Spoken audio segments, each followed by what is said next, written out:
നമുക്കിന്നേ Pearle Maaney വയറിലാക്കിയ tomato rice എങ്ങനെ പെട്ടെന്ന് ഉണ്ടാക്കാൻ നോക്കാം. അടിപൊളി ടേസ്റ്റ് ആട്ടോ. നമുക്കിത് പെട്ടെന്ന് ഉണ്ടാക്കി കഴിയുകയും ചെയ്യും.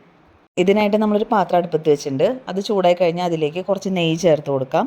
പിന്നെ ഞാൻ കുറച്ച് സൺഫ്ലവർ ഓയിലും കൂടെ ചേർക്കുന്നുണ്ട്. വെളിച്ചെണ്ണ ചേർക്കരുത് കേട്ടോ. ഇനി നമുക്ക് സൺഫ്ലവർ ഓയിൽ ചേർക്കാൻ മടിയാണെങ്കിൽ നെയ്യ് മാത്രമായിട്ടും ചേർക്കാം. ഇനി അതിലേക്ക് 2 ചെറിയ കഷ്ണം പട്ട, ഒരു 4 ഏലയ്ക്ക, 3-4 ഗ്രാമ്പു, പിന്നെ ബേ ലീഫില്ലേ അതുണ്ടെങ്കിൽ അത് ചേർക്കുക. ചേർത്ത് കഴിഞ്ഞാൽ പ്രത്യേക ടേസ്റ്റ് തന്നെയാണ്. പിന്നെ നമ്മൾ ചേർക്കുന്നത് ഒരു 1.5 ടീസ്പൂൺ പെരിഞ്ജീരകമില്ലേ, വലിയ ജീരകം എന്നൊക്കെ പറയില്ലേ, അതും ചേർക്കുക. പിന്നെ നമ്മൾ ഒരു 5-6 അണ്ടിപ്പരിപ്പ് അതുണ്ടെങ്കിൽ ചേർത്താൽ മതി, ഓപ്ഷണലാണ്. എന്നിട്ട് അതിൻ്റെ പച്ചമണം മാറുന്നവരെ നന്നായിട്ടൊന്ന് മൂപ്പിച്ചെടുക്കുക. പിന്നെ നമ്മളതിൽ ചേർക്കുന്നത് ഒരു 2-3 സവോള നീളത്തിൽ കനം കുറഞ്ഞ് അരിഞ്ഞത് ചേർക്കുകയാണ്. കുറച്ച് ഉപ്പും കൂടി ഇട്ടിട്ട് നന്നായിട്ടൊന്ന് വഴറ്റി കൊടുക്കാം. അതൊന്ന് വാടി കിട്ടിയാൽ മതി. പിന്നെ അതിലേക്ക് നമ്മളൊരു 4 തക്കാളി നല്ല പേസ്റ്റ് പോലെ അരച്ച് വെച്ചിട്ടുണ്ട്, വെള്ളം ചേർക്കാണ്ട്. അത് നമ്മൾ ചേർത്ത് കൊടുക്കുക ചെയ്തേക്കണം. ഇനി അതിലേക്ക് നമ്മൾ 1 ടീസ്പൂൺ ഇഞ്ചി വെളുത്തുള്ളിയും ചതച്ചത് ചേർത്ത് കൊടുത്ത് നന്നായിട്ടൊന്ന് യോജിപ്പിച്ചിട്ട് മൂടി വെച്ച് വേവിച്ചെടുക്കാം. മൂടി വയ്ക്കുമ്പോൾ നമ്മുടെ തക്കാളിയൊക്കെ പെട്ടെന്ന് വെന്ത് കിട്ടും.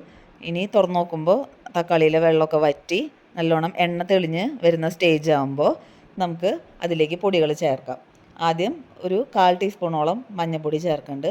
പിന്നെ എരിവ് നോക്കിയിട്ട് ആവശ്യത്തിന് മുളക് പൊടിയും ചേർത്ത് കൊടുക്കുക. എന്നിട്ട് നന്നായിട്ട് മിക്സ് ചെയ്ത് കൊടുക്കുക. ലാസ്റ്റ് കുറച്ച് ഗരം മസാല ഒരു 1/2 ടീസ്പൂണൊക്കെ മതിയാവും, അതും കൂടെ ചേർത്ത് ഒന്നും കൂടെ ഒന്ന് മിക്സ് ചെയ്യാം. അതിനുശേഷം നമ്മുടെ അരി ചേർത്ത് കൊടുക്കാം. ഞാനിവിടെ കൈമ റൈസ് എടുത്താണ്. 4 കപ്പ് അരി എടുത്ത് നന്നായി കഴുകി ഒരു അരമണിക്കൂറോളം കുതിർത്ത് അതിൻ്റെ വെള്ളം ഊറ്റി കളഞ്ഞിട്ടാണ് ഇതിലേക്ക് ചേർത്ത് കൊടുക്കുന്നത്. എന്നിട്ട് നന്നായിട്ടൊന്ന് മിക്സ് ചെയ്തതിന് ശേഷം നമ്മൾ ആവശ്യത്തിന് വെള്ളം ഒഴിച്ച് കൊടുക്കുക ചെയ്യണം. 1 കപ്പ് അരിക്ക് 1.5 കപ്പ് വെള്ളം എന്ന കണക്കിലാണ് ചേർത്ത് കൊടുക്കുന്നത്. അപ്പോൾ ഈ 4 കപ്പ് അരിക്ക് 6 കപ്പ് വെള്ളം ചേർത്ത് കൊടുത്തിട്ടുണ്ട്. സാധാരണ പച്ചവെള്ളം തന്നെയാണ് ചേർത്താണ്. അതും കൂടെ ചേർത്ത് ഉപ്പൊക്കെ നോക്കിയിട്ട് നമ്മൾ കുറവാണെങ്കിൽ വീണ്ടും ചേർത്ത് കൊടുക്കുക. കുറച്ച് ഉപ്പൊന്ന് മുന്നിട്ട് നിൽക്കണം കേട്ടോ, എന്നാലാണ് അരി വേവുമ്പോൾ ഉപ്പൊക്കെ അതിൽ ശരിക്കും പിടിക്കുള്ളൂ.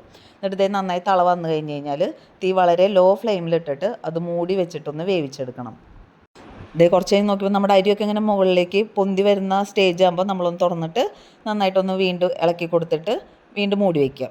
എന്നിട്ട് നമുക്ക് ഫുള്ള് വെള്ളം വറ്റണ വരെ വെയിറ്റ് ചെയ്യാം. ഇത് പെട്ടെന്നാവട്ടോ, അധികം പണിയൊന്നുമില്ല. ഇത് കുറച്ച് കഴിഞ്ഞ് നോക്കിയപ്പോൾ വെള്ളം ഫുള്ള് വറ്റിയിട്ടുണ്ട്, നമ്മുടെ അരിയൊക്കെ പാകത്തിന് വെന്ത് കിട്ടിയിട്ടുണ്ട്. ഇത് ഇപ്പം ഇങ്ങനെ ഒട്ടിപ്പിടിക്കണ പോലെ തോന്നുമെങ്കിലും കുറച്ച് കഴിഞ്ഞ് കഴിഞ്ഞാൽ അത് നന്നായി വിട്ട് കിട്ടും. കാരണം കറക്റ്റ് അളവാണ് നമ്മൾ വെള്ളം ഒഴിച്ചേക്കണം. ലാസ്റ്റ് കുറച്ച് മല്ലിയിലയും ചേർത്ത് ഒന്ന് മൂടി വെച്ച് കഴിഞ്ഞാൽ നമ്മുടെ ടൊമാറ്റോ റൈസ് റെഡിയായി. പെട്ടെന്ന് തന്നെ കഴിഞ്ഞില്ലേ. നമുക്കൊരു സാലഡും കൂടി ഉണ്ടെങ്കിൽ ഇത് കഴിക്കാൻ അടിപൊളി ടേസ്റ്റാണ്. ഇനി എഗ് റോസ്റ്റോ ചിക്കൻ കറി എന്തിൻ്റെ കൂടെയായാലും ടൊമാറ്റോ റൈസ് അടിപൊളിയാട്ടോ. അപ്പോൾ വീഡിയോ ഇഷ്ടമായ എല്ലാവരും ലൈക്ക് ചെയ്യുക, ഷെയർ ചെയ്യുക, കമൻറ്റ് ചെയ്യുക, സബ്സ്ക്രൈബ് ചെയ്യുക. നമുക്ക് വീണ്ടും അടുത്ത വീഡിയോ കാണാം. താങ്ക്